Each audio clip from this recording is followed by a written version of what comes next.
Hospital Amaravathi Nagar.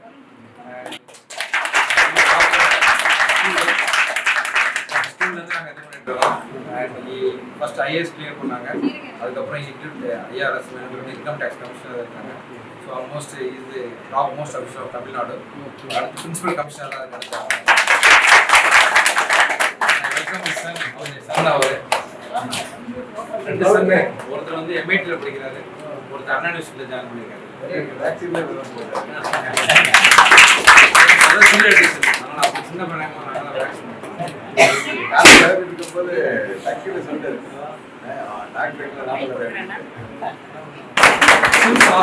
Chief critical care and இது BLS ALS technical எல்லா critical கேருக்கு madam தான் secretary தமிழ்நாடுக்கு. And இப்போ வந்து மெயின் அப்பளவில் இருந்தாங்க, இப்போ இங்கே சீஃபாக இருக்காங்க. நம்ம எல்லா ஒவ்வொரு நம்மளுடைய கேம்ப் எவ்ரி இயர் நம்ம கேம்ப் 10 இயர்ஸ் பண்ணிட்டு இருக்கோம். மேடம் வந்து ஹெல்த் அவேர்னஸ் டாக் கொடுப்பாங்க, மெட்டபாலிக் சிண்ட்ரோம், டயபெட்டிக், ஒபிசிட்டி எல்லாமே. So it's very expert in madam கொடுக்க போகிறாங்க. மேடத்துடைய ஹஸ்பண்டு எங்கள் Chinese school mat. It's very proud. என்னோடய அண்ணன் கிளாஸ்மேட்டு. ஸோ ஃபஸ்ட்டு எனக்கு பெரிய அண்ணன் அவர் தான் ஆர்மி கர்னல் முருகேஷ்னு சொல்லிட்டு அவங்களுடைய கிளாஸ்மேட் அவங்க. அப்புறம் அக்கா எங்களுக்கு தெரியும், Murugeswari. She is in charge of the clinic. Main பேக் போனே அவங்க தான், அவங்களாம் நாங்கள் கிடையாது.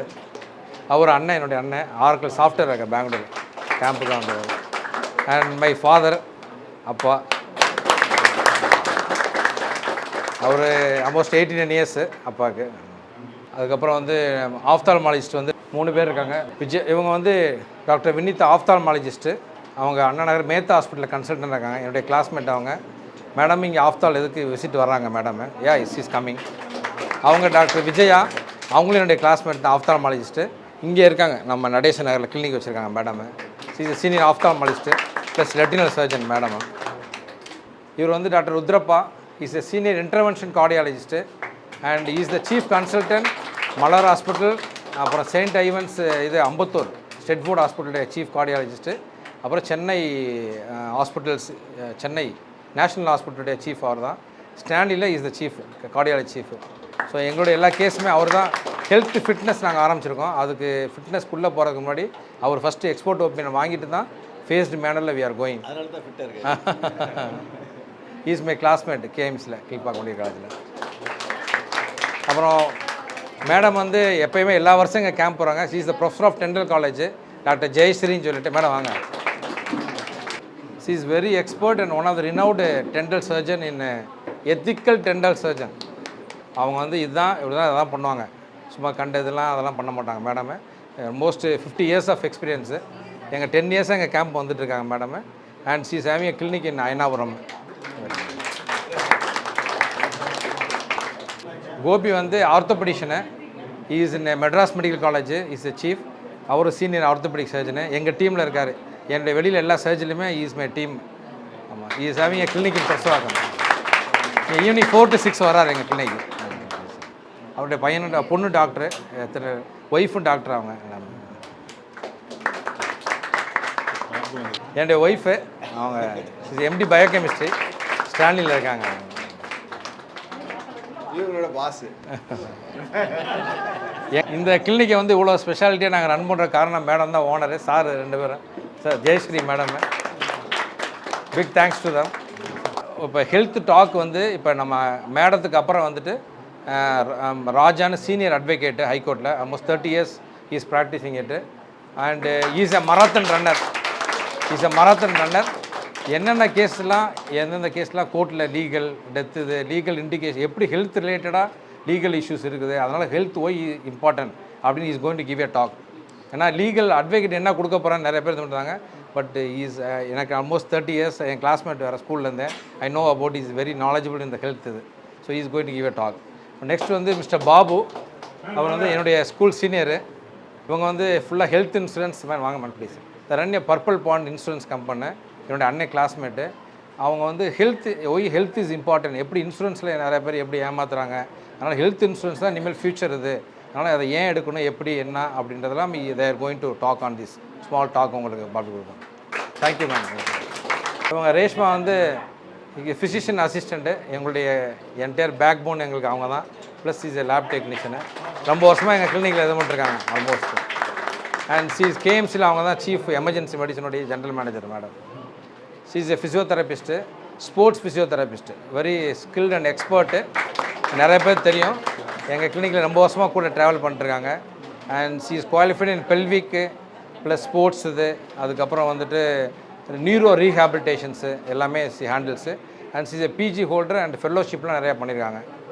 அவங்க வந்து ஆர்த்தோ ஃபிசியோதெரபிஸ்ட்டு பிஜி, அதுக்கப்புறம் யூஜி பிஜி முடிச்சுட்டு அப்புறம் ஸ்பெஷலிஸ்ட் இதில் பண்ணிட்டுருக்காங்க, ஆர்த்தோ மேனிபுலேட்டிவ் தெரப்பி அந்த இதெல்லாம். அண்ட் அவங்களும் ரொம்ப வருஷமாக எங்கள் கிளினிக்லாங்க. மிஸ் ரத்னா. சங்கத் தமிழ், அவங்க வந்து நியூட்ரிஷனிஸ்ட்டு, யூஜி பிஜி நியூட்ரிஷன் முடிச்சுட்டு இங்கே நம்ம ஹெல்த் ஃபிட்னஸில் ஹெல்த் என்ன இம்பார்ட்டன்ட், என்னென்ன டயட்டு, ஆல்மோஸ்ட் எல்லா கேஸுக்குமே டயட் அவங்க இப்போ கொடுத்துட்றாங்க. உங்களோட டயட்டை இது பண்ணிவிட்டு வீக்லி டயட் கொடுத்துட்டு ஷி ஃபாலோஸ். ஸோ ஏன்னா ஆர்த்தோன்னா அது மட்டும் இல்லை, bone density plus diabetes obesity எல்லாத்தையுமே take care of it. Is a dietitian. ஆகும். பேரை திருப்பி சொல்லுங்கள். சங்கத் தமிழ். அவர் வந்து ஸ்டாலின், ரொம்ப வருஷமாக எங்கள் கிளினிக்கில் அவர் தான் பேக் போனு ஸ்டாலின். அதுக்கப்புறம் வித்யா எங்களோட கிளினிக் செக்ரட்டரி, இப்போ தான் அவங்க மூவ் ஆகி சாஃப்ட்வேருக்கு போயிருக்காங்க. ரொம்ப வருஷமாக எங்கள் இதில் அவங்க தான் எல்லாமே ஃப்ரண்ட் டெஸ்க்கு எல்லாமே. சௌந்தர்யா, இது வந்து சௌந்தர்யா தான் ரொம்ப வருஷமாக எங்களுடைய பேக் ஃபார்மசி எல்லாமே அவங்க தான் பார்த்துருவாங்க, பில்டிங் இதெல்லாமே. And she's a BE holder. இப்போ வந்து அவங்க சாஃப்ட்வேரில் ஒர்க் பண்ணுறாங்க. பட் ஆல்மோஸ்ட் இப்போ கிளினிக்கு வந்துட்டு தான் இருப்பாங்க அவங்க. தேங்க்யூ. ஹேமந்த், அவர் எம்பிபிஎஸ் டாக்டர் இப்போ தான் முடிச்சிருக்காரு. ஆக்சுவலாக யூஎஸ் போகிறாப்புல, அக்கா பையன் அவன். எங்களோட பேக் ஃபுல்லாக இன்டெக்ரி இதெல்லாமே அவர் தான் பார்க்குறாரு எல்லாமே. காஞ்சனா வந்துட்டு எங்களுக்காக ஹெல்ப் பண்ண வந்திருக்காங்க. சீஸ் எ ஃபார்மசிஸ்ட்டு. ஆமாம், எங்களுக்கு வாலண்டியராக ஹெல்ப் பண்ண வந்திருக்காங்க. தேங்க்யூப்பா. இப்போ கன்ஸ்ட்ரக்டட் ஹெல்த் கேர் ஆனால் ரொம்ப வருஷமாக பண்ண நினச்சோம். சரி, இப்போ சோஷியல் மீடியா இஸ் வெரி இம்பார்ட்டன்ட்னால started a small health care. இது please ma'am.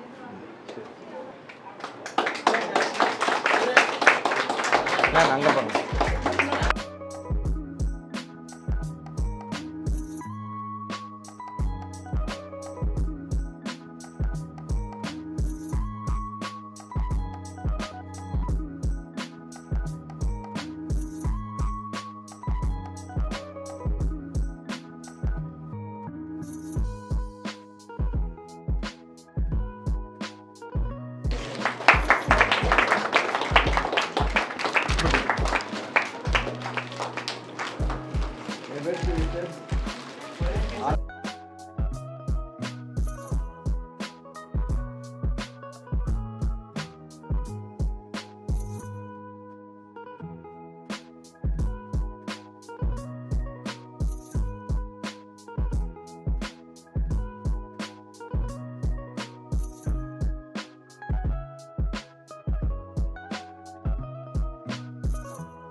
Every year we are conducting a camp.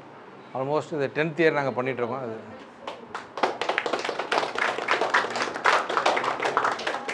நான் ஃபஸ்ட்டு கேம்ப்பு 3rd மைண்ட் ரோடில் பண்ணப்போ ஆல்மோஸ்ட் ஒரு 350 மெம்பர்ஸ் கேம். எங்களால் ஃபஸ்ட்டு இதே பண்ணவே முடியல.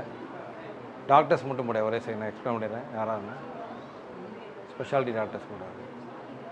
இதில் வந்து நான் வந்து ஆர்த்தோபெடிஷன், ஸ்போர்ட்ஸ் இன்ஜுரி ஆர்த்தோஸ்கோபி நான் பார்க்குறேன். அப்புறம் ஜெயலக்ஷ்மி வந்து லேப் இதெல்லாம் அவங்க பார்க்குறாங்க, general consultant. Hemant Kumar general consultant, எல்லா பேஷண்ட்ஸும் பார்க்குறாரு. இஸ் டாக்டர் விஜயானந்த் ஸ்டான்லி சீஃபாக இருக்கார்.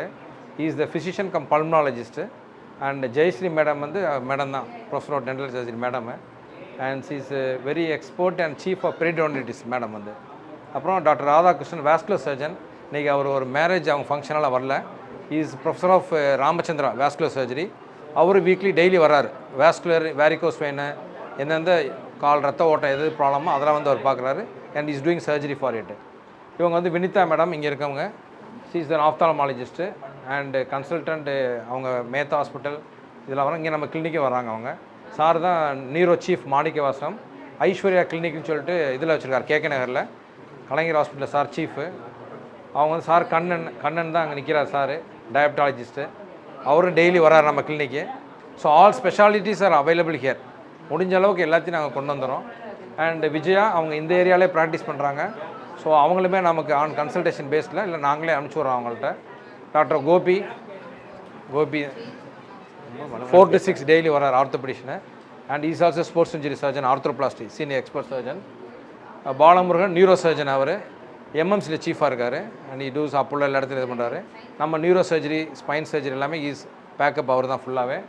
தேவானந்த் வந்து எங்களுடைய ஸ்கூல் சீனியர், அவர் இஸ் ஆல்சோ எம்எம்சியுடைய senior chief, professor of neuro surgery. Sir வந்து டெய்லி வர்றாரு இங்கே அவருமே. And Rudrappa very senior intervention cardiologist. Poona தான் வந்து ஆண்டர்சனில் அவங்க இன்டர்வென்ஷன் ரேடியாலஜிஸ்ட்டு ப்ளஸ் எல்லா ultrasound MRMA is senior expert அவங்க. ஜெயபிரகாஷ் அவர் வந்துட்டு பெயின் அண்ட் அனஸ்திட்டிஸ்ட்டு, இன்றைக்கி வரல ஆக்சுவலாக அவர். அண்டு கண்ணன் அவர் professor of neurology, Stanley medical college sir. அப்புறம் பிளாஸ்டிக் சர்ஜன் செல்வ சீதாராமன், நம்மளுடைய ஆர்த்தோ கேசஸ், காம்பவுண்ட் ஃப்ராக்சர்ஸ்லாம் எல்லா பிளாஸ்டிக் சர்ஜரியுமே அவர் தான் இது பண்ணுறாரு. குளோபல் ஹாஸ்பிட்டலில் இஸ் ஹெச்ஓடி அவர். Ramanakumar is one of the leading ophthal retinal surgeon, தமிழ்நாட்டில் அவர் தான் நம்பர் 1 அவர். அப்புறம் Kalavathi madam critical care chief madam. So இப்போ may invite doctor Kalavathi madam to give a short presentation of the health fitness. என்னென்ன main day to day லைஃப்பில் நம்ம என்ன வந்து நம்ம பார்க்கணும், எதை நம்ம கரெக்டாக வச்சுக்கணும்னு மேடம் எக்ஸ்பிளைன் பண்ண ப்ளீஸ் பண்ணுங்கள். நம்ம சமீபத்தில் தான் இந்த பண்டமிக்னா என்னது, வேர்ல்டு வைடு ஒரு நோய். இப்போ வந்து இன்னொரு பண்டமிக் போயிட்டுருக்கு அப்படின்னா நம்புவீங்களா? கோவிட்ன்ற பண்டமிக் வந்து வேகமாக வந்து அடிச்சுட்டு போயிடுச்சு. ஆனால் இப்போ இருக்கிற பண்டமிக் வந்து மெதுவாக அது வந்து ஊறுறதே தெரியாது. ஆனால் இப்போது ஃபுல்லாகவே உலகம் ஃபுல்லாகவே வந்து பரவி இருக்கு. இது பேர் தான் வந்து metabolic syndrome or metabolic disease. இந்த மெட்டபாலிக் சிண்ட்ரோம் வந்து கிட்டத்தட்ட நம்ம இங்கே இருக்கிறோம்னா 3ல் 1 பேருக்காவது கட்டாயம் இருக்குது. இதோட அறிகுறிகள் நமக்குள்ளேயே நம்ம ஐடென்டிஃபை பண்ணிக்கலாம். பெரும்பாலும் நிறைய பேருக்கு இங்கே ஒரு பிளாக்கிஷ் டிஸ்கலரேஷன் இருக்கும். அதுக்கப்புறம் கழுத்துக்கிட்ட பாலமாக ஒரு வெல்வெட் ஸ்கின் மாதிரி பாலமாக கிராக்ஸோடு இருக்கும். அதுக்கப்புறம் அந்த மறு மாதிரி ஸ்கின் டேக்ஸ் இருக்கும். இதெல்லாம் இருக்குது அப்படின்னா மெட்டபாலிக் சிண்ட்ரோம் இருக்குது அப்படின்னு அர்த்தம். ஸோ மெட்டபாலிக் சிண்ட்ரோம் அப்படின்னு எப்போ சொல்கிறோம்? நம்ம இன்னொன்று ஞாபகம் வச்சுக்கணும். இந்த மெட்டபாலிக் சிண்ட்ரோம் அதோட அசோசியேட்டட் அதோட பங்குல இன்னும் சில கிளினிக்கல் ஃபீச்சர்ஸ் இருக்குது. இது எல்லாத்துக்கும் சிம்டம்ஸ் தெரியாது. சுகர் இருக்கா இல்லையா அப்படின்னு சிம்டம் தெரியுமா? தெரியாது. நம்ம நிறைய பேர் சொல்கிறோம்ல, எனக்கு பிபி ஏறினா எனக்கே தெரியும், இல்லை எனக்கு நல்லா தான் இருக்குது அப்படின்னு சொல்லுவாங்க. பிபி இருந்தாலும் சிம்டம்ஸ் தெரியாது. ஒரு கட்டத்துக்கு மேலே, ஆபத்தான கட்டத்துக்கு மேலே போகும்போது மட்டும்தான் வந்து நம்மளுக்கு பிபி சிம்டமாக தெரியும். அது வரைக்கும் நம்ம மெஷர் பண்ணால் தான் நம்மளுக்கு ஹைப்பர் டென்ஷன் இருக்கா இல்லையான்னு தெரியும். மெஷர் பண்ணால் தான் டயபெட்டிஸ் இருக்கா இல்லையான்னு தெரியும். ஹைப்பர் கொலஸ்ட்ரலீமியா, அதாவது ஹைப்பர் ட்ரைக்ளிசரிடீமியா, அதாவது கொழுப்பு சத்து உள்ள நிறையா இருக்கா இல்லையா அப்படிங்கிறதும் மெஷர் பண்ணால் தான் தெரியும். ஸோ எனக்கு நல்லா தான் இருக்குது அப்படின்னு நம்மள ஒரு மாயையான ஒரு உலகத்தில் இருக்க முடியாது. ஸோ இப்போ வந்து நம்ம இன்னொன்று என்ன பார்க்கணுன்னா, healthy ageing and functional health. ஒரு டீனேஜராக இருந்தாலும், ஒரு 10 வயசாக இருந்தாலும், இல்லை 4 வயசு குழந்தையாக இருந்தாலும், 40 வயசானாலும், 80 வயசானாலும் எல்லாருமே வந்து ஒபெசிட்டி அப்படின்ற ஒரு பண்டமிக்குள்ளே நம்ம அடங்கிடுவோம். ஏன்னா இப்போ வந்து நம்மளுடைய ஃபுட் ஹேபிட்ஸு, நம்மளுடைய ஆக்டிவிட்டி லெவல்ஸு எல்லாமே நிறைய சேஞ்ச் ஆகிருக்கு. நம்ம லைஃப் ஸ்டைல் சேஞ்ச் ஆகிருக்கு. இதுக்கு முன்னாடி வீட்டில் ஒரு தண்ணி வேணும்னா நம்ம என்ன பண்ணுவோம், போய் கிணத்துக்கு கிட்டே போயிட்டு ஒரு வாளியில் இறைச்சி வீட்டுக்கு கொண்டு வருவோம். அதுலேயே வந்து நமக்கு வாக்கிங் இருக்குது, வெயிட் லிஃப்டிங் இருக்குது, அதுக்கப்புறம் அதை தூக்கிட்டு வர்றது, குனியறது, எந்திரிக்கிறது, இந்த மாதிரி நிறைய ஃபிசிக்கல் ஆக்டிவிட்டி நம்மளுடைய லைஃப் ஸ்டைல்லையே இன்கார்பரேட் ஆகிருந்தது. இப்போ அது எல்லாத்துக்குமே வந்து டெக்னாலஜி வந்ததுனால எல்லாத்துலேயுமே ஒரு ஷார்ட்கட் இருக்குது. இதோட விளைவு என்னென்னா லைஃப் ஸ்டைல் டிசீஸ் ப்ளஸ் இதுக்கு முன்னாடி ஏதாவது வேணும்னா, பருப்பு வேணும், அரிசி வேணும்னா என்ன பண்ணுவோம், கடைக்கு போவோம், பருப்பு மட்டும் வாங்கிட்டு வருவோம். இப்போ அப்படி கிடையாது. சூப்பர் மார்க்கெட்டில் எல்லாமே வந்து பேக்டு ஃபுட்டு கிடைக்குது. சமைக்க கூட தேவையில்லை, நம்ம வந்து ரெடிமேடாக கிடைக்குது. இல்லைன்னா ஃபோன் அடித்தா போகிறோம் வந்துடுது. ஸோ இதனால் வந்து நம்மளுடைய ஃபுட் ஹேபிட்ஸ்லேயும் எக்ஸசைஸ் ஹேபிட்ஸ்லேயும் நிறைய சேஞ்சஸ் இருக்கிறதுனால இந்த மெட்டபாலிக் சிண்ட்ரோம் அப்படிங்கிறது நம்மள ஒருத்தர் 3 பேரில் ஒருத்தருக்காவது கட்டாயம் இருக்குது. இதில் என்னென்னா சின்ன பசங்களுக்கும் இருக்குது. நாங்கள் ஹாஸ்பிட்டலில் பார்க்குறது young strokes and young heart அட்டாக்ஸையும் பார்க்குறோம். இதுக்கு முன்னாடி வந்து விமெனுக்கு அவ்வளோவா வராது ஹார்ட் அட்டாக், ஏன்னா அவங்களோட ஹார்மோன்ஸ் ப்ரொடெக்ட் பண்ணும் ஒரு வயசு வரைக்கும் அப்படின்னு இருந்தது. இப்போது அந்த நிலைமையும் மாறிட்டு வருது. We are seeing lot of patients in the cardiac care also. So இப்போ மெட்டபாலிக் சிண்ட்ரோம் அப்படின்னா சில காம்பனன்ட்ஸ் இருக்குது. ஒன்று ஹை சுகர்ஸ், அப்புறம் ஹை பிபி, அப்புறம் ஹை ட்ரைக்ளிசரைட்ஸ், தென் ஒபிசிட்டி, அப்புறம் சார்கோபீனியா. இது தவிர இன்னும் சில காம்பனன்ட்ஸ் இருக்குது. அதாவது விட்டமின் டி லெவல் குறைவாக இருக்கும், விட்டமின் B12வும் குறைவாக இருக்கும், யூரிக் ஆசிடு ஜாஸ்தியாக இருக்கும். இது எல்லாமே வந்து இப்போ எனக்கு மெட்டபாலிக் சிண்ட்ரோம் இருக்குது அப்படின்னா இது எல்லாமே இருக்கும். இதெல்லாம் வந்து நம்மளால் கண்டுபிடிக்க முடியாது, வெளியரங்கமாக கண்டுபிடிக்க முடியாது. ஸோ நம்ம இதுக்கு என்ன பண்ணணும்? ஒன்று, ரெகுலர் ஹெல்த் செக்கப் வேணும். இப்போல்லாம் வந்து ஏஜ் படி தான் நம்ம ஹெல்த் செக்கப் பண்ணணும்னு இல்லை. சின்ன குழந்தைங்கள்லேயும் நிறைய பேருக்கு ஹைப்பர் டென்ஷன் இருக்குது. சின்ன வயசில் வர்ற ஹைப்பர் டென்ஷன் வந்து யாருமே நம்ம யோசிக்க மாட்டோம் சின்ன வயசில் பிபி இருக்கா அப்படின்னு. ஆனால் எப்போ வருவாங்கன்னா அதிகமாக பிபி இருக்கிறதுனால கிட்னி கெட்டு போயிட்டு திடீர்னு சிம்டம்ஸ் வந்து செக் பண்ணும்போது பார்த்தா பிபி ரொம்ப நாளாகவே இருந்திருக்கும். ஐயோ எங்களுக்கு தெரியவே இல்லையே அப்படின்னு சொல்லுவாங்க. So all of us have to regularly undergo periodic health checkups. ஒரு முக்கியமான விஷயம் இதில் வந்து சார்கோபீனியா. டாக்டர் பிரபாகர் பேசும்போது சொன்னார் நம்ம போன் டென்சிட்டி எல்லாம் பார்க்கலாம் அப்படின்னாரு. போன் டென்சிட்டினா நம்ம எலும்போட திடத்தன்மை. இதை போன் டென்சிட்டி கூட சேர்ந்து ஒரு ஆர்கன், ரொம்ப முக்கியமான ஆர்கன். இதை நம்ம ஆர்கன்னு கூட யோசிக்கிறது இல்லை. ஆர்கன் அப்படின்னு நினைக்கும் போது நம்ம லிவர் யோசிக்கிறோம், ஹார்ட் யோசிக்கிறோம், இல்லை ஸ்ப்ளீன் யோசிக்கிறோம், கிட்னி யோசிக்கிறோம். ஆனால் ஒரு முக்கியமான ஒரு ஆர்கன் வந்து மசில். இந்த மசில்னால் நம்மளுடைய தசை. இந்த தசைனால தான் நம்ம வந்து நிற்கிறோம், நடக்கிறோம், மூவ் பண்ணுறோம். ஸோ நான் முதல்ல சொன்னேன்ல ஹெல்த்தி ஏஜிங். ஹெல்த்தி ஏஜிங் அப்படின்னா நமக்கு வயசு ஆக ஆக 3 things are very important. One is being active. நம்மள எத்தனை பேரை பெட்ரிடனாக இருக்கிறதுக்கு விரும்புகிறோம்? யாருமே விரும்புறதில்லை இல்லையா? அதுக்கப்புறம் இண்டிபெண்ட். எனக்கு பாத்ரூமுக்கு போகணும், யாராவது வந்து என்னை தூக்கி விட்டு போகிற நிலைமை எப்படி? நான் பாத்ரூம் போகணும்னா நினச்சப்போ எந்திரிச்சு பாத்ரூம் போயிட்டு வரேன். தண்ணி வேணும்னா எந்திரிச்சு போய் தண்ணி எடுத்துகிட்டு குடிக்கிறேன். அது எப்படி இருக்கு? Third thing, social interaction. நான் வீட்லேயே முடங்கிட்டு ஐயோ என்னால் வர முடியாது, ஒரு கல்யாணம் வருது என்னால் வர முடியாது, நான் இங்கே இருந்துக்கிறேன் அப்படின்னு எத்தனை பேர் பயந்து போய் வீட்டுக்குள்ளேயே முடங்கி கிடக்குறாங்க? when we are active, when we are independent, we have the confidence to socialize, and socializing is very important for the mind. So healthy aging அப்படின்னும் போது this is very important. Being active, being independent and socializing, all 3 are important. இந்த மூணும் வந்து ஆட்டோமேட்டிக்காக வராது. இந்த மூணும் வேணும்னா இதோட இன்வெஸ்ட்மெண்ட் ஆரம்பிக்கிறது 20, 30, 40 வருஷத்துக்கு முன்னாடியே. நம்ம 20 வயசில் பண்ணுறது 40 வயசில் காமிக்கும், 50 வயசில் காமிக்கும், 60 வயசில் காமிக்கும். இது திடீர்னு வர்றது கிடையாது. ஸோ இந்த சார்கோபீனியா அப்படிங்கிற வார்த்தையை நீங்கள் மறக்காமல் ஞாபகம் வச்சுக்கணும். ஏன்னா நாங்கள் வந்து பேஷண்ட்ஸை பார்க்குறோம், ரொம்ப ரொம்ப வசதியான ஃபேமிலிஸ்லேருந்து கூட வந்திருப்பாங்க. ஆனால் அவங்களோட மசில் நாங்கள் ஸ்கேன் பண்ணும்போது அந்த மசிலே வந்து ரொம்ப சுருங்கி போயிருக்கோம், இல்லைன்னா அதுக்குள்ளே ஃபேட் நிறையா இருக்கும். அப்படின்னா அந்த தசையோட பவர் ரொம்ப கம்மியாக இருக்கும், ஸ்ட்ரென்த் ரொம்ப கம்மியாக இருக்கும். அண்ட் நம்ம வந்து ஒரு இடத்துலேருந்து இன்னொரு இடத்துக்கு மூவ் பண்ணணும் அப்படின்னா இந்த தசைகள் நல்லா இருந்தால் தான் நம்ம வந்து மூவ் பண்ண முடியும். இல்லைன்னா விழறதுக்கான சான்ஸ் நிறையா இருக்குது, எலும்பு உடையிறதுக்கான சான்ஸ் நிறையா இருக்குது. So if we have to be independent, we have to take care of the muscle health. இந்த மசிலுக்கு இன்னொரு ஃபங்க்ஷன் வந்து இன்சுலின் சென்சிட்டிவிட்டி. நமக்கு அந்த தசைகள் வந்து சுருங்கி போய் கம்மி ஆகிட்டு இருக்கும்போது நமக்கு சுரக்கிற இன்சுலினோட வேலை முழுமையாக இருக்காது, ரொம்ப குறைபாடாக இருக்கும். அப்போ என்னாகும்? இன்சுலின் தன்னோட வேலையை சரியாக செய்யலைன்னா என்னாகும்? சுகர் அதிகமாகும். சுகர் அதிகமாக என்னாகும்? மற்ற உறுப்புகள் எல்லாமே வந்து பாதிக்கும். So muscle health is extremely important.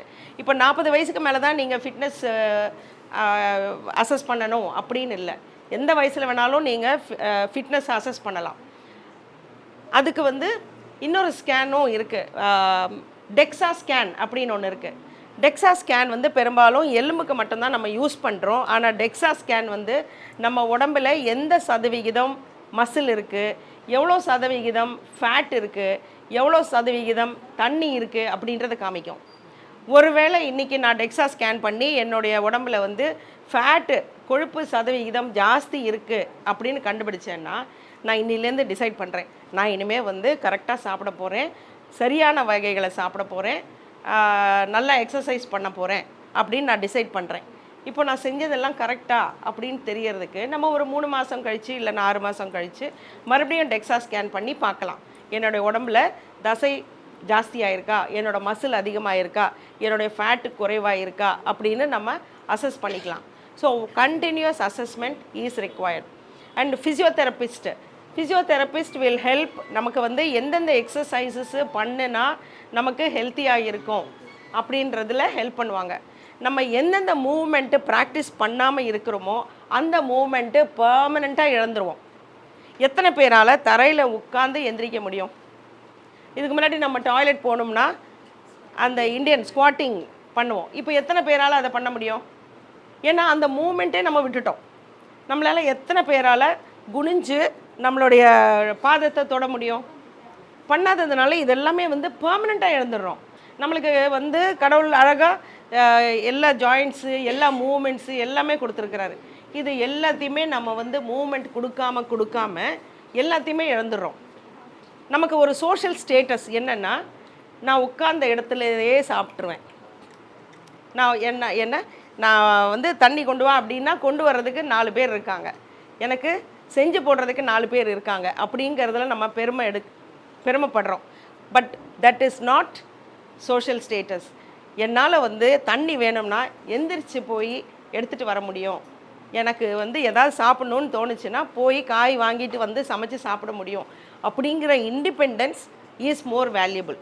So எவ்வளோ ஆக்டிவாக இருக்கோமோ, எவ்வளோ மூமெண்ட்ஸ் கொடுக்குறோமோ அந்த அளவுக்கு நம்ம தசைகளும் ஸ்ட்ராங் ஆகும், நம்மளுக்கு அந்த மூமெண்ட்ஸும் ரீட்டைன் ஆகும். அண்ட் எக்ஸசைஸ்லேயும் 2 வகைகள் இருக்குது. Doctor Prabhakar and whole team is there and they will tell you. Aerobic and strength training இருக்குது. இது 2மே முக்கியம். ஏரோபிக் எக்ஸசைசஸ்ங்கிறது இந்த வாக்கிங், ஸ்விம்மிங், ரன்னிங் இது எல்லாமே வரும். இந்த ஏரோபிக்கில் என்னென்னா நம்ம ஹார்ட் அண்ட் லங்ஸை திடப்படுத்துகிறோம். அது பண்ணும்போது நம்ம ஹார்ட்டோட பீட்டு அதிகமாகும், அப்புறம் லங்ஸில் நம்ம ப்ரீதிங் அதிகமாகும். இது வந்து கெப்பாசிட்டி வந்து இன்க்ரீஸ் பண்ணும். கொஞ்சம் வயசாக இருக்கிறவங்க திடீர்னு பண்ணாதீங்க, கன்சல்டேஷன் கார்டியாலஜிஸ்ட்டு இல்லை ஃபிசிஷியன்ட்ட கன்சல்ட் பண்ணிவிட்டு பண்ண ஆரம்பிங்க. அதே போல் ஸ்ட்ரென்த் ட்ரைனிங் வேணும். நம்ம மசில்ஸ் எல்லாம் ஸ்ட்ராங் ஆகணும் அப்படின்னா நம்ம வந்து லேடிஸு ஜென்ஸு அப்படின்ற பாகுபாடே கிடையாது. எல்லாருமே எல்லா வயசுலையுமே பண்ண வேண்டியது. 1 கிலோ வெயிட் எடுத்துக்கோங்க, இல்லை 2 கிலோ வெயிட் எடுத்துக்கோங்க. சின்னதாக கை மசில்ஸ்க்கும் கால் மசில்ஸ்க்கும் நம்ம வந்து ஆக்டிவிட்டி கொடுக்கணும். இன்னும் முக்கியமான ஒரு மசில் என்னென்னா நம்மளுடைய தொடை muscles. It is extremely important. இது வீக் ஆகும்போது தான் நம்ம நடக்கும்போது தடிக்க விழறது, பேலன்ஸ் பண்ண முடியாமல் விழறது. இதெல்லாம் ஏன் சொல்கிறேன் அப்படின்னா, நான் ஐசியூவில் ஒர்க் பண்ணுறேன். பார்க்கும்போது ஒவ்வொருத்தரும் வரும்போது ஒரு ஃபுல் ரேஞ்ச் ஆஃப் டிசீசஸோடு வராங்க. 1 2ன்னு இல்லை. டயபெட்டிஸ் இருக்கும், பிபி இருக்கும். டயபெட்டிஸ் அண்ட் பிபினால் கண் பாதிச்சிருக்கும், தோல் பாதிச்சிருக்கும், ஹார்ட் பாதிச்சிருக்கும், குடல் பாதிச்சிருக்கும். இதெல்லாம் இருக்கும்போது இதுக்கு மேலே ஏதாவது வரும்போது நம்மளுக்கு அந்த ஃபைட்டிங் கெப்பாசிட்டியும் குறைஞ்சிருது. So prevention is always better than cure. இன்னொரு கண்காணாத இந்த மெட்டபாலிக் சிண்ட்ரோமில் இன்னொரு கண்காணாத ஒரு ஃபீச்சர் வந்து நான் ஆல்கஹாலிக் லிவர் டிசீஸ். இதுவும் வந்து நம்மளுடைய வாழ்க்கை முறை, தவறான வாழ்க்கை முறையை நம்ம பின்பற்றுறதுனால கண்ணுக்கு தெரியாத ஒரு கண்டிஷன் இப்போது அது பரவலாக இருக்குது.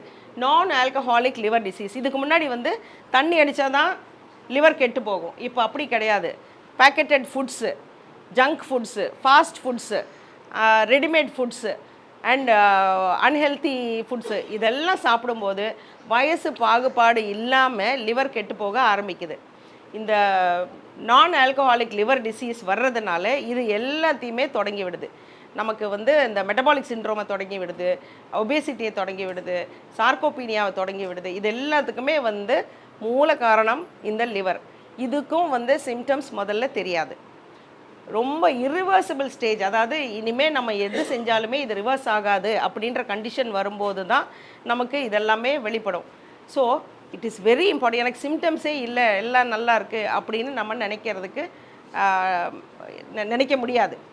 ஸோ இன்றைக்கி நம்ம பண்ணணும் அப்படின்னா என்ன சாப்பிட்றோம், எப்படி சாப்பிட்றோம், எவ்வளோ சாப்பிட்றோம் எல்லாமே முக்கியம். இதுக்கு வந்து ஒரு பிளேட் பிரின்சிபல், 1/3 பிளேட் பிரின்சிபல்னு இருக்குது. நம்ம சாப்பிட்றது எப்படி சாப்பிட்றோம்? ஜென்ரலாக நம்ம தட்டே வந்து பெருசாக இருக்குது, தேவைக்கு அதிகமாக பெருசாக தான் இருக்குது. So medium sized plate is the ideal plate. இதில் வந்து 2 வகை இருக்குது. ஒன்று 1/3 பிரின்சிபல், இல்லைன்னா இன்னொன்று வந்து பிளேட் மெத்தட் அப்படின்னு சொல்லுவாங்க. அந்த பிளேட்டை வந்து 3ஆக பிரிச்சுக்கோங்க. ஒரு பங்கு கார்போஹைட்ரேட், அதாவது இட்லியோ சாதமோ இல்லை வரகு ரைஸோ சப்பாத்தியோ. இன்னொரு 1/3 வந்து காய் இருக்கணும், இன்னொரு 1/3 ப்ரோட்டீன் இருக்கணும். ஒன்று இப்படி சாப்பிட்லாம். இல்லைன்னா ஒரு பாதி பிளேட்டுக்கு வந்து வெஜிடபிள்ஸு, மீதி பாதியில் பாதி ப்ரோட்டீன் பாதி கார்போஹைட்ரேட். அவ்வளோதான் நம்மளுக்கான தேவை. ஆனால் நம்ம இப்போ சாப்பிட்றதை யோசிச்சு பாருங்களேன். பிளேட்டில் வந்து 99% என்ன இருக்கும்? ரைஸு, வெறும் கார்போஹைட்ரேட் இருக்கும். அப்புறம் கொஞ்சோண்டு அதுக்கு தொட்டுக்க இத்தனோண்டு ஒரு டீஸ்பூன் வெஜிடபிள் இருக்கும், இன்னொரு ஒரு 2-3 டேபிள் ஸ்பூனு குழம்பு இருக்கும். ஸோ வெறும் carbohydrate, no protein means sarcopenia. Protein எதுலலாம் இருக்குதுன்னு யோசிக்கிறீங்க? Egg, chicken, paneer, tofu, pulses எல்லாமும் வந்து second class proteins. Animal proteins are the best proteins. And இங்கே நியூட்ரிஷனிஸ்ட் இருக்காங்க. ஏதாவது நோய் வந்தால் தான் நம்ம வந்து டயட்டிஷியனை கன்சல்ட் பண்ணணும்னு அவசியம் இல்லை. நல்லா இருக்கும்போதே டயட்டிஷியனை கன்சல்ட் பண்ணிவிட்டு எது நல்ல டயட்டு, எந்த டயட்டில் எல்லாமே இருக்குது அப்படிங்கிறத கண்டுபிடிக்கணும். இட்லி நல்லதுன்னு சொல்கிறோம், but idli also majorly carbohydrate. நம்ம காலையில் டிஃபன் யோசிச்சு பாருங்கள், எத்தனை பேர் நம்ம ப்ரோட்டீன் சாப்பிட்றோம்? ப்ரோட்டீனே இல்லை. மத்தியானத்தில் வேணால் கொஞ்சம் இருக்கும், மறுபடியும் நைட்டில் வந்து ஒன்றும் இருக்காது. So we eat very very less protein. நமக்கு தேவைப்பட்ட ப்ரோட்டீன் வந்து 0.8 gram, 0.8 to 1 gram per kg ஒரு நாளைக்கு. ஆனால் நம்ம சாப்பிட்றது அதில் 5ல் 1 பங்கு, இல்லைன்னா 10ல் 1 பங்கு, அவ்வளோதான் ப்ரோட்டீன் சாப்பிட்றோம். ஸோ வாட் ஹேப்பன்ஸ், நம்மளுடைய மசில் ஹெல்த் குறைஞ்சிரும் and lifestyle diseases also come. So we need to take care about the metabolic syndrome. Keep in mind, அதாவது மைண்டில் வச்சுக்கோங்க, மெட்டபாலிக் சிண்ட்ரோம் வெளியில் தெரியாது. சிம்டம்ஸு ஞாபகம் வச்சுக்கணுன்னா, ஒன்று உடல் பருமன் இருக்கும். உடல் பருமன் இல்லைனாலுமே வந்து மெட்டபாலிக் சிண்ட்ரோம் இல்லைன்னு சொல்ல முடியாது. அதுக்கப்புறம் பேர் shaped body is a healthy பாடி, அதாவது வெயிஸ்ட்டு இடுப்பு கிட்ட மெல்லிஸாக இருக்கணும். ஆப்பிள் ஷேப்டு பாடி, ஆப்பிள் ஷேப்டு பாடினா வெயிஸ்ட்டு கிட்ட நிறைய கொழுப்பு இருக்குது அப்படின்னா உள்ளேயும் கொழுப்பு அதிகமாக இருக்குது அப்படின்னு அர்த்தம். So that is not a healthy body. Metabolic syndrome அப்படின்னும் போது ஆப்பிள் சைஸ் பாடி, ஆப்பிள் ஷேப்டு பாடியாக இருக்கும். அண்ட் ஸ்கின் டேக்ஸ் வந்ததுன்னா உடனே நம்ம வந்து செக் பண்ணிக்கணும். இல்லைன்னா டிஸ்கலரேஷன் இருக்குது அப்படின்னா செக் பண்ணிக்கணும். காலில் வந்து குறுக்குறுன்னு ஒரு டிங்லிங் இருக்குது, இல்லைன்னா ஒரு சமயம் விரல்களில் டிங்லிங் இருக்குது அப்படின்னாலும் நம்ம வந்து எல்லாமே செக் பண்ணிக்கணும். These are all part of metabolic syndrome. And young கேர்ள்ஸில் வந்து மெட்டபாலிக் சிண்ட்ரோமோட ஒரு வெளிப்பாடு PCOS, அதாவது பாலிசிஸ்டிக் ஒவேரியன் டிசீஸ். இது வரும்போது உள்ள ஓவரீஸில் வந்து நிறைய சிஸ்ட்ஸ் இருக்கும். இந்த சிஸ்ட் இருக்கும்போது அதுக்கப்புறம் அவங்களுக்கு வந்து குழந்தை பிறக்கிறதுல இதிலெல்லாம் வந்து பிரச்சனை வருது. எல்லாத்துக்கும் காரணம் இன்சுலின் ரெசிஸ்டன்ஸ். இன்சுலின் ரெசிஸ்டன்ஸ் குறைக்கணும் அப்படின்னா மசில் ஹெல்த்து இம்ப்ரூவ் பண்ணணும். மசில் ஹெல்த் இம்ப்ரூவ் பண்ணணும்னா லைஃப் ஸ்டைல் சேஞ்ச் ஆகணும். Life style should be more active. இல்லைங்க எனக்கு ஒர்க்கே அந்த மாதிரி தான், நான் வந்து 8 மணி நேரம் 10 மணி நேரம் கம்ப்யூட்டர் முன்னாடி உட்காரணும், ஒரே இடத்துல உட்காந்துருப்பேன் அப்படின்னா நம்ம தான் க்ரியேட்டிவாக ஏதாவது we'll have to work it into our schedule.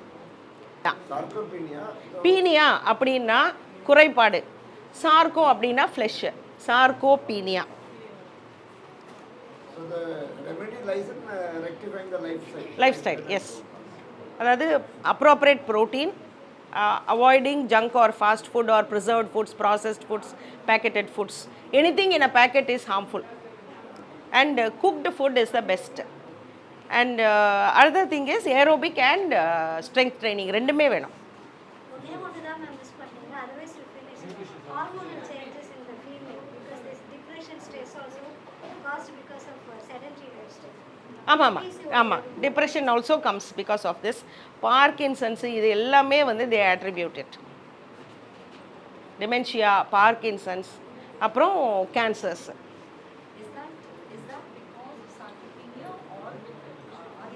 இது எல்லாமே இன்டர் ரிலேட்டடு. நம்ம life style is very poor. Sarcopenia happens, metabolic syndrome happens, obesity happens, எல்லாமே ஒரு மாதிரி பேரலல். பட் எல்லாத்துக்குமே அந்த ஃபேட்டி லிவர் ஸ்டார்ட் பண்ணி விட்ருது. ப்ளஸ் நம்மளுக்கு இந்தியன்ஸ்க்கு ஒரு ஜெனட்டிக் காம்பனண்ட்டும் இருக்குது. Diabetologist is the best person to answer. Diabetes இப்போ நம்ம அதிகமாக வரதுக்கு காரணம் பார்த்திங்கன்னா நம்ம லைஃப் ஸ்டைல் மாடிஃபிகேஷன் தான். நம்ம உணவு பழக்கங்கள், உடற்பயிற்சி இப்போ எதுவுமே இல்லாதனால அதெல்லாம் ரொம்ப அதிகமாக வருது. இதே இப்போ 10-20 வருஷத்துக்கு முன்னாடி பார்த்திங்கன்னா நம்ம பஸ்ஸை பிடிச்சி தான் போவோம், நடந்து தான் போவோம். இப்போ வந்து பார்த்திங்கன்னா எல்லாமே ஒரு மினி பைக்கு, காரு எல்லாமே சீக்கிரமான வசதிகள் இருக்கிறதுனால உடற்பயிற்சி ரொம்ப கம்மியாக இருக்குது. ரெண்டாவது உணவு பழக்கங்கள் பார்த்தா முன்னாடி இருந்த பழக்கங்கள் வந்து அவைலபிள் ஃபுட், சாப்பாடு ஸ்விக்கியில் ஃபோன் பண்ணிங்கன்னா உடனே வந்துடுது. ஸோ வீட்டு சாப்பாடு சாப்பிடாம ஜங்க் ஃபுட்ஸ் நிறைய சாப்பிட்றது, இதனால தான் வந்து டயபெட்டிஸ் ரேட் வந்து அதிகமாக இருக்குது.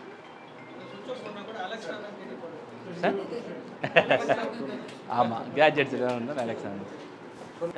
ஹெரிடிட்டியாக இருந்தால் டயபிட்டிஸை கரெக்ட் பண்ண முடியுமா?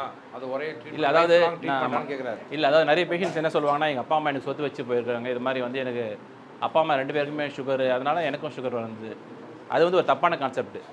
நம்ம வந்து அது ப்ரிவெண்ட் பண்ண முடியும். நம்ம வராமல் தடுக்கிறதுக்கு என்ன முயற்சி?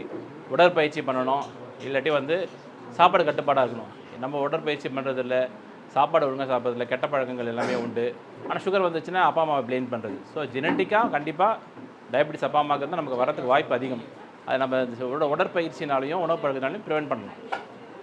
4 திங்ஸ் வந்து important: sleep, hydration, proper amount of nutrition, அதுக்கப்புறம் எக்ஸசைஸு. ஸ்லீப் வந்து குவாலிட்டி ஆஃப் ஸ்லீப் இருக்கணும். ஸோ நைட்டு 12 o'clock 1 o'clock தூங்கிட்டு காலையில் 8 o'clock எழுந்துக்கு, அதுவும் 8 hours ஆஃப் ஸ்லீப், அது வந்து குட் குவாலிட்டி ஆஃப் ஸ்லீப் கிடையாது. ஸோ கொஞ்சம் ஏர்லியராக பெட்டு போகிறது கொஞ்சம் பெட்டர். ஓகே. அண்ட் நெக்ஸ்ட்டு வந்து ஹைட்ரேஷன்.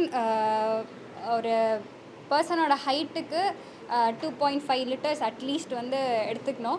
இஃப் கிளைமேட்டிக் சேஞ்சஸ்னால இருக்குன்னா எவ்ரி ஹாஃப் அன் ஹவர் ஒரு சிப் எடுத்துக்கலாம். ஓகே. நோ அது ஹைட்ரேஷன்லேயே நிறைய டைப்ஸ் இருக்குது. இப்போ சம்மர் டைம் வரதுனால இப்போ ஹைட்ரேஷனில் வந்து ஜூஸு, கன்சியூமிங் இது காஃபி, கோக்கு, அது சாஃப்ட் ட்ரிங்க்ஸ்லாம் கொடுத்தா அதில் dehydrated one. Okay. Hydrating things வந்து குக்கும்பர்ஸ் லைக் அந்த மாதிரி திங்ஸ்லாம் எடுத்துக்கோங்க. வாட்டர், எலக்ட்ரோலைட்ஸ், டெண்டர் கோகனட் அந்த மாதிரி எடுத்துக்கோங்க. ஸோ இது வந்து ஹீலிங்க்கு ஃபாஸ்ட்டாக இருக்கும். Okay. Next proper amount of nutrition. Every meal should be a balance meal. Okay. So carbs ரொம்ப கம்மியாக எடுத்துக்கோங்க. கார்ப்ஸும் வேணும், but quantity less. And veggies நிறையா எடுத்துக்கோங்க. Protein. Okay. And next one exercise. எவ்வளோ டோஸ் ஆஃப் எக்ஸசைஸ் பண்ணணும் அது எல்லாமே வந்து நீங்கள் பர்சனலாக வந்து தனியாக கேட்டுக்கோங்க. And we are conducting health and fitness program. Okay. Every rehab முடிச்சுட்டு நீங்கள் ஹோல் பாடி ஃபிட்னஸ் வேணும்னா நீங்கள் வந்து எடுத்துக்கலாம். தேங்க்யூ. அல்ட்ராசோனிக் மசாஜ் பண்ணுறாங்க, muscle relaxation. How often we can take? அதில் இஸ் இட் ரெகுலராக எடுக்கலாமா? நோ. இப்போது ஃபிசியோ மொடாலிட்டிஸ்லேயே வந்து ஐஎஃப்டி, அல்ட்ராசவுண்ட், லேசர் எல்லாமே இருக்குது. இப்போ அது எல்லாமே வந்து பெயின், இப்போது எடுத்தோடனே நம்ம எக்ஸசைஸ் வந்து கொடுத்தோன்னா ஏற்கனவே பெயினாக இருப்பாங்க. ஸோ எக்ஸசைஸ் கொடுக்க முடியாது. ஸோ பெயினை வந்து ஓரளவுக்கு கம்மி பண்ணிவிட்டு பெயினை வந்து ஃபுல் ப்ரிவென்ஷனாக பண்ணணுன்னா first rehab session. Yeah, not completing. Root காஸை நம்ம பண்ணல. ஓகே. ஸோ ரூட் காஸை வந்து கிளியர் பண்ணணுன்னா நீங்கள் எக்ஸசைஸ் தான் பண்ணணும். ரீஹேப் பண்ணிவிட்டு நீங்கள் இதே இன்னும் நல்லா ஃபிட்டாக இருக்கணும், ப்ரிவென்ஷன் பண்ணணும்னா ரீஹேப் பண்ணணும். அதான் ஹெல்த் அண்ட் ஃபிட்னஸ் ப்ரோக்ராம். யா. ஹெல்த்துக்கு மெயின் ஹெல்த் ஏன் நம்ம இன்சூரன்ஸ் தேவை? ஏன்னா இப்போல்லாம் வந்து எங்கே போனாலும் இன்சூரன்ஸ் இருக்கான்றாங்க. ரெண்டாவது நம்ம ஹெல்த்னாலே உங்களுடைய என்ன பில் ஆகும், எப்போ யாருக்கு என்ன தெரியாது. ஈவன் கவர்மெண்ட்லேயே insurances come. Common persons health insurance வந்துச்சு, chief insurance, prime minister insurance scheme எல்லாமே ஹெல்த் இன்சூரன்ஸ் எல்லாம் இப்போ காமன் மேன் எப்படி நீங்கள் ஆதார் கார்டோ ஹெல்த் இன்சூரன்ஸ் நீங்கள் வச்சுக்கணும். 5 பைசா செலவு தேவை. இசிஎஸ் எப்போ நீங்கள் வாங்கி வச்சிங்கன்னா எவ்வளோ லேக்ஸ் சர்ஜரினாலும் கவர்மெண்ட்டில் இப்போ advance surgeries were doing. Replacement, spine, cardiac transplant, appendix எது நீங்கள் பண்ணாலும் சிசேரியனு எல்லாமே இன்சூரன்ஸ் ரிலேட்டடாக ஆயிடுச்சு. அதனால் நீங்கள் கவர்மெண்ட் வச்சுன்னா ஃப்ரீ எல்லாமே 5 பைசா நீங்கள் பண்ண தேவை. அந்த மாதிரி there are lot of type of insurance. So he is going to write up, that is very important. ட்ரீட்மெண்ட்டுக்கு நீ 5 பைசா இப்போ எப்போ நமக்கு திடீர்னு நம்ம கீழே விடுவோம் தெரியாது. அப்போ உள்ளே போனோன்னே என்ன கேட்பாங்க, யாராக இருந்தாலும் காசு இருக்கா, எவ்வளோ பே பண்ணுவேன்னு கேட்பாங்க. கவர்மெண்ட்டுக்கு போனாலே ட்ரீட்மெண்ட் ஸ்டார்ட் பண்ணிடுவாங்க, டிலேலாம் பண்ண மாட்டாங்க. பட் பேக்கப் இன்சூரன்ஸ் எப்படி அடுத்த நாள் கொண்டு போவாங்க. அதனால் இன்சூரன்ஸ் கார்டு எவ்வளோ இம்பார்ட்டன்ட்டு. இப்போ யூகே இதெல்லாம் நீங்கள் பார்த்துருப்பேன், எல்லாமே இன்சூரன்ஸ் எல்லா கண்ட்ரியுமே. இந்தியாவும் ஒரு ஸ்டேஜ் அப்படி தான் வரப்போகுது. எல்லாத்துக்கும் இன்சூரன்ஸ் கவர்மெண்ட்டே இன்சூரன்ஸ் எடுக்க போகுது. அந்த மாதிரி ஒரு ஸ்டேஜ் வரப்போகுது. So man please okay. So brief அவுட்லுக்காக கொடுத்துட்றேன். So we will cover myth and 3 categories of people. 3 category of people என்ன அப்படின்னா, people who have insurance and people who they don't have an insurance but their office has insured them, and third people who don't have insurance. So first வந்து the people who have insurance நம்ம இது பேசுவோம். நிறைய பேர் என்ன நினைக்கிறாங்கன்னா, ஒரு plastic helmet போட்டுட்டு நான் ரேஸ் காரில் ஓட்டினா அந்த ஹெல்மெட் என்னை காப்பாற்றிடும் அப்படின்னு நினைக்கிறாங்க. So it's not having the health insurance which is important. அந்த ஹெல்த் இன்சூரன்ஸ் போதிய அளவு இருக்கா, அதில் உள்ள ஃபீச்சர்ஸ் நம்மளுக்கு தேவையான அளவுக்கு இருக்கா அப்படின்ட்டு. சமீபத்தில் எங்களோட ஒரு கஸ்டமர் வந்திருந்தார். ரொம்ப வருஷமாக ஆச்சுன்னா நானும் சொல்லிகிட்டே இருப்பேன், ஆனால் அவர் கேட்க மாட்டார். அவருக்கு வந்து ஒரு 4 லட்ச ரூபாய்க்கு ஒரு இன்சூரன்ஸ் இருந்தது. ஆனால் அதில் ரூம் ரெண்ட் சீலிங்னு 4000 ரூபா இருந்துச்சு, டிசீஸ் வைஸ் சப்லிமிட்னு 25000 ரூபா இருந்துச்சு. ஸோ கடைசியாக அவருக்கு ஒரு பெரிய கீழே விழுந்து ஒரு பெரிய சர்ஜரி நடந்து 8 லட்ச ரூபா பில்லில் அவருக்கு 2 லட்ச ரூபா தான் கிடச்சிச்சு. ஸோ ஹீ ஹேஸ் இன்சூரன்ஸ், ஆனால் அதோட நுவான்சஸ் அவருக்கு தெரியலை. அப்போ அது போதிய அளவுக்கு கவர் இல்லை. அப்போ எனக்கு ஒரு கவசம் இருக்குது, ஆனால் அந்த கவசம் என் புல்லட்டை தாக்குமானா தாக்காது, ஒரு தடி அடியிலேருந்து வேணால் என்னை காப்பாற்றும். ஸோ நம்ம இருக்கிறவங்க வந்து ரீவிசிட் பண்ணி என்னோடது அடிக்குவேட்டாக இல்லையா, எது எதில் ரெஸ்ட்ரிக்ஷன்ஸ் இருக்குது, எது எதில் ஓப்பனாக இருக்குங்கிற ஃபஸ்ட்டு ஒரு புரிதல் இருக்கணும். 2வது கேட்டகரி என்ன அப்படின்னா, நான் எடுக்கலை ஆனால் என் நிறுவனம் எனக்காக காப்பீடு எடுத்திருக்கு, அதனால பிரச்சனை இல்லைன்ட்டு. இன்றைய காலகட்டத்தில் என்னென்னா 3 விஷயங்கள் நடக்கலாம். அந்த நிறுவனத்துலேருந்து நான் திடீர்னு ஒரு நாள் வேலையை விட்டு நின்றுடலாம், அதுக்கப்புறம் அந்த காப்பீடு இருக்காது. அந்த மர்ஃபீஸ்லா மாதிரி என்றைக்கு வேலையை விடுறோமோ அதுலேருந்து ஒரு வாரத்தில் தான் நம்மளுக்கு ஹாஸ்பிட்டலைசேஷன் வரும். 2வது விஷயம் என்னென்னா, நிறுவனத்தில் இருக்கிற காப்பீடு போதிய அளவுக்கு இருக்காது. அவங்க ஒரு 2 இல்லை 3 லட்சத்துக்கு தான் எடுத்திருப்பாங்க. இன்றைக்கி ஒரு விபத்துன்னு நடந்துச்சுன்னா ஆர்த்தோபெடிக் ஹாஸ்பிட்டல், கிரிட்டிக்கல் கேர் எல்லாம் சேர்த்து பார்த்திங்கன்னா ஒரு 6-7 லட்ச ரூபா ஈஸியாக செலவாயிடும். இன்சஃபிஷியன்சி. அண்ட் ஃபைனலாக என்னென்னா, 58 வயசில் நம்ம ரிட்டையர் ஆகிறோம், அதுக்கப்புறம் நம்ம ஹெல்த் இன்சூரன்ஸ் எடுக்கணும்னா கிடைக்காது. ஏன்னா அதுக்குள்ளே நம்மளுக்கு பிபி, சுகரு தேவையானது எல்லாமே வந்துடும். அப்போ உள்ளே போக முடியாது. அப்போ நம்ம ஒரு ஆஃபீஸில் இருக்கிறது வந்து என்றைக்குமே பேக்கப் இன்சூரன்ஸாக தான் இருக்க முடியுமோலே ப்ரைமரி இன்சூரன்ஸாக இருக்கணுங்கிறது நம்ம என்றைக்குமே ஒரு எண்ணம் வச்சுக்கக்கூடாது. இப்போ 2யும் எடுத்தால் எனக்கு செலவு ஜாஸ்தி ஆகுமானா இல்லை, அதுக்கெல்லாம் இன்றைக்கி சொல்யூஷன்ஸ் இருக்குது. ஒரு உதாரணத்துக்கு இன்றைக்கி உங்கள் நிறுவனத்தில் 4 லட்ச ரூபா இன்சூரன்ஸ் கவர் பண்ணியிருக்காங்கன்னா, நம்ம ஒரு basic insurance for 5 or 10 lakhs with 4 lakhs deductible எடுத்துக்கலாம். அப்போ நம்ம ரிட்டையர் ஆனதுக்கப்புறம் என்னைக்கு வந்தாலும் அந்த டிடக்டபிளை 0 ஆகிக்கலாம். அப்போ ரொம்ப குறுகிய அமௌண்ட்டில் இது 2 விதமாக யூஸ் ஆகும். ஃபஸ்ட்டு 4 lakhsக்கு நம்ம ஆஃபீஸ்லேருந்து கவர் எடுத்துக்கலாம், அதுக்கு மேலே நம்மளோட ஓன் இன்சூரன்ஸ் யூஸ் பண்ணிக்கலாம். அப்போ the key point is, insurance comes of use at a later stage in our life. Insurance comes of use when we don't expect it. எங்கள் நிறுவனத்திலே ஒரு நடந்துச்சு. இந்த இண்டஸ்ட்ரியிலே இருக்கிறவர் 10-15 வருஷமாக ஒரு டைம் எங்கள் ஆஃபீஸில் நாங்கள் கொடுத்ததுக்கப்புறம் சொன்னார், சார் நான் எதுக்கு சார் இந்த காசு கட்டிகிட்டு இருக்கேன், சும்மா கட்டிக்கிட்டு அப்படின்னு. இல்லைப்பா இந்த வருஷம் அப்படி சொல்லாதப்பான்னு. அவருக்கு கேன்சர் வந்துடுச்சு. கேன்சர் வந்து எங்கள் ஆஃபீஸோட லிமிட் 4 lakhs, அதுக்கு மேலே அவருக்கு ஒரு 6 lakhs செலவாச்சு. Fortunately since he had his own insurance, the entire 10 lakhs was reimbursed. So எங்கள் நிறுவனத்தில் 40 பேர் இருக்கிற இடத்துலேயே ஒன்று நடக்கிறப்ப எவ்ரி இயர் எங்கள் ஆஃபீஸ்லேருந்தே கிட்டத்தட்ட ஒரு 10-12 லட்ச ரூபா கிளைம் ஆகும் 40 பேர் இருக்கிற ஒரு நிறுவனத்தில். ஸோ இது வந்து ரொம்ப ஒரு கிரிட்டிக்கலான ஆஸ்பெக்டாக இருக்குது. நிறுவனத்தில் இருக்குது, எனக்கு வேணான்னு நினைக்கிறது ஒரு அபத்தமான ஒரு இதுவாக ஒரு கண்ணோட்டமாக இருக்கலாம். 3வது வந்து எனக்கு இல்லை அப்படிங்கிறது. இந்த இல்லைங்கிற கேட்டகரி வந்து எப்படின்னா, எனக்கு எதுவுமே நடக்காது. 1 இது நடக்காமல் இருக்கிறது வரைக்கும் ரொம்ப சந்தோஷம். ஆனால் இதில் என்னென்னா 2 காரணத்தினால நம்ம ஒன்று எனக்கு நடக்காதுன்னு நினைக்கிறோம், இன்னொன்று இது ரொம்ப காஸ்ட்லி என்னால் அஃபோர்ட் பண்ண முடியாது அப்படின்னு, 3வது வந்து வயசானோன்னா நம்ம எடுத்துக்கலாம் அப்படின்ட்டு. ஃபர்ஸ்ட் ஆஃப் ஆல் இந்த ரொம்ப காஸ்ட்லின்னு நினைக்கிற ஒரு மித்து, ஒரு கண்ணோட்டத்தை நம்ம உடைப்போம். The cost of an insurance premium in India is only 2% to 4.5%. இப்போ யங்ஸ்டர்ஸ்க்கு 2%னா 50 வருஷம் அவங்க ப்ரீமியம் கட்டினா கூட அந்த சம் இன்சூர்ட் ரீச் ஆக முடியாது. எல்டர்ஸுக்கெல்லாம் 4.5%க்கு மேலே போகாது. அப்போ 20 வருஷம் premium is equivalent to your sum insured. 20 வருஷத்துக்குள்ளே ஒரு எல்டர்ஸுங்கிறது நான் 55 வயசுக்கு மேலே உள்ளவங்களுக்கு சொல்கிறேன். 75 வயசுக்குள்ளே ஒரு அட்மிஷன் நடக்கலாம்ல, ஒன்றும் இல்லைன்னா கேட்ராக்ட்னாச்சும் நடக்கலாம்ல. ஸோ நம்ம பார்க்கக்கூடிய கண்ணோட்டம் வந்து ப்ரீமியம் ஒரு கிராஸ் அமௌண்ட்டாக பார்க்குறப்ப பெருசாக தெரியுது, சம் இன்சூர்டில் ஒரு பர்சன்டேஜாக பார்க்குறப்ப 2% 4% வரைக்கும் தான். அடுத்தது வந்து அப்பா அம்மா நல்லா இருக்காங்க, ஹெல்த்தியாக இருக்காங்க அப்படின்னா எல்டர்ஸ்க்கு ஹாஸ்பிட்டலைசேஷன் வந்து அட்மிஷன் வந்து ஒரு இல்னஸ்னால கிடையாது, கீழே விழுந்தாலே major expense. A fall cost you more money than hospitalization. Hospitalization அவன் டெங்கு வயிற்றால போகுது, அது பெருசு கிடையாது. கீழே எல்லோரும் வாக்கு போகிறோம், பின்னாடிலேருந்து ஒரு ஆட்டோ அடித்தானா சத்தியமாக நிற்க மாட்டான்.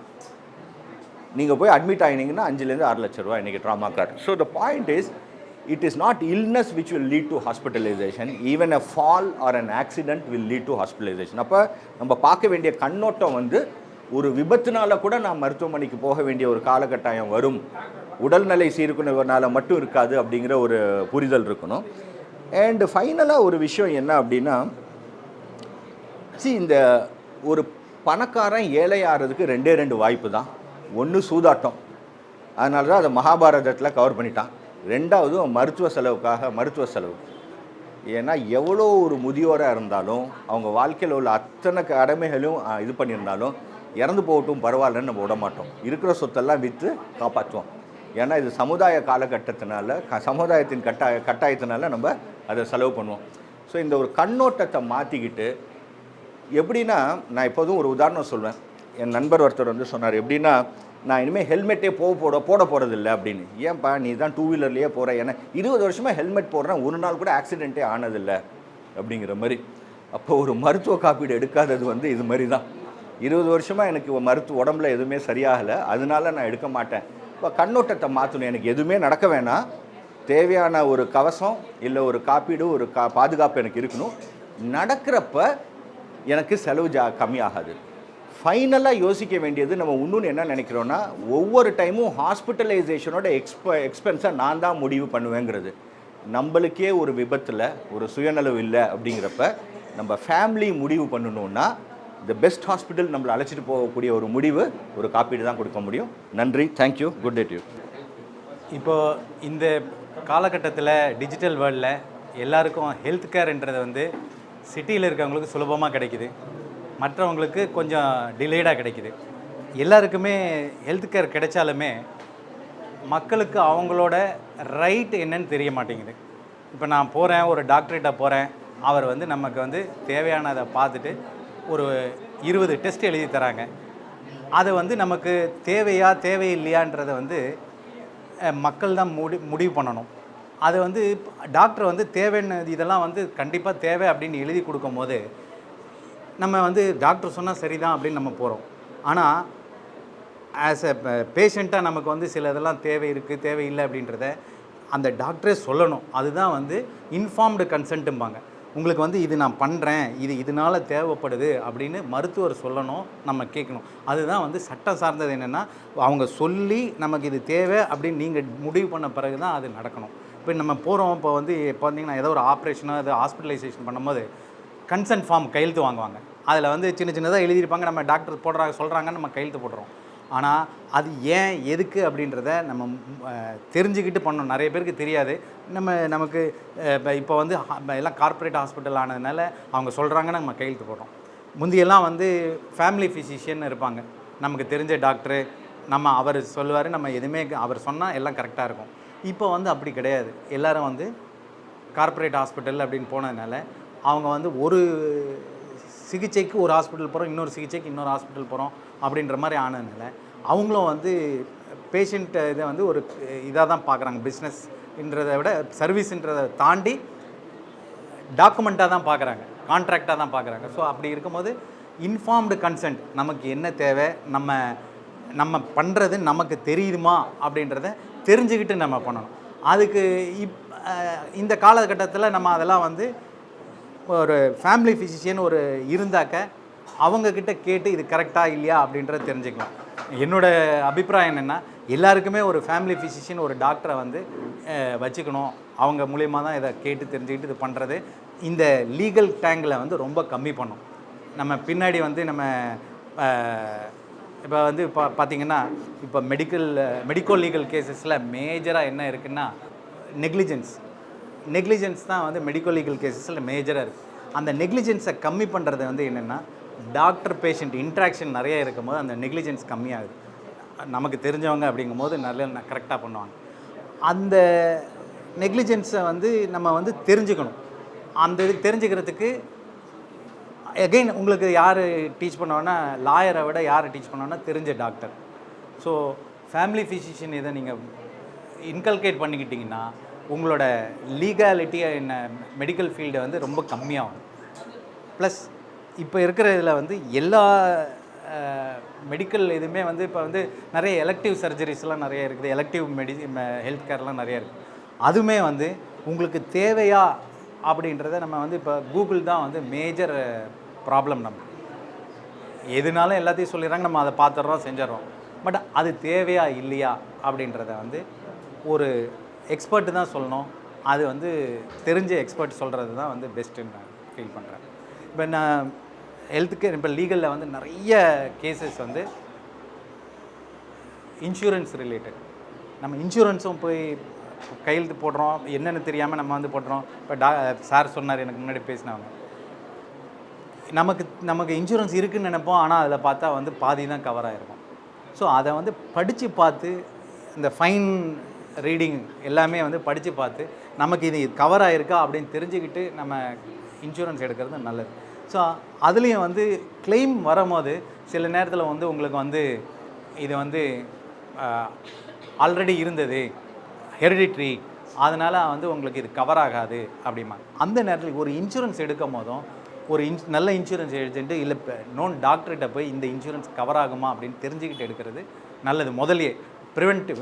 So prevention is better than க்யூர்ன்ற மாதிரி இப்போ ஈதர் லீகலுக்கு வர்றதுக்கு முன்னாடி நீங்கள் ஒரு டாக்டரை பார்த்து ஒரு இன்சூரன்ஸ் எடுக்கிறதுனாலும் ஒரு மேஜர் சர்ஜரி பண்ணுற போதும் நீங்கள் வந்து தெரிஞ்ச டாக்டர்கிட்ட கேட்டுட்டு அந்த இது தேவையா, அந்த லைன் ஆஃப் ட்ரீட்மெண்ட் கரெக்டாக அப்படின்றத தெரிஞ்சுக்கிட்டு பண்ணுறது நல்லா. With this I stop. எல்லாம் எக்ஸாஸ்ட் ஆகிருப்பீங்க. தேங்க்யூ. எதாவது லீகல்லி எதாவது டவுட் இருந்தால் கேளுங்க, ஐ கேன் எக்ஸ்பிளைன்.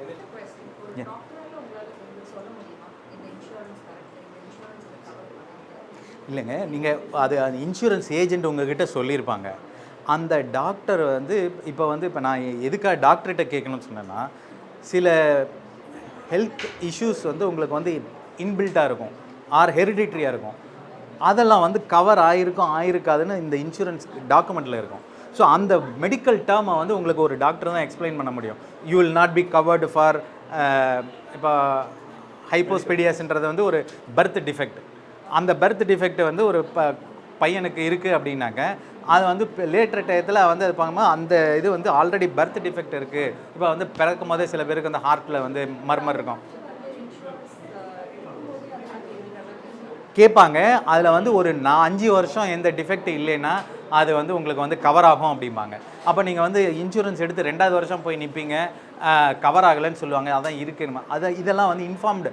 நீங்கள் வந்து முதல்ல இன்சூரன்ஸ் எடுக்கும் போது ஒரு நல்ல இன்சூரன்ஸ் ஏஜென்ட் ஒரு டாக்டர்கிட்ட கேட்டு தெரிஞ்சுக்கிட்டாக்க உங்களுக்கு வந்து தெரியும், பின்னாடி you will not have problem.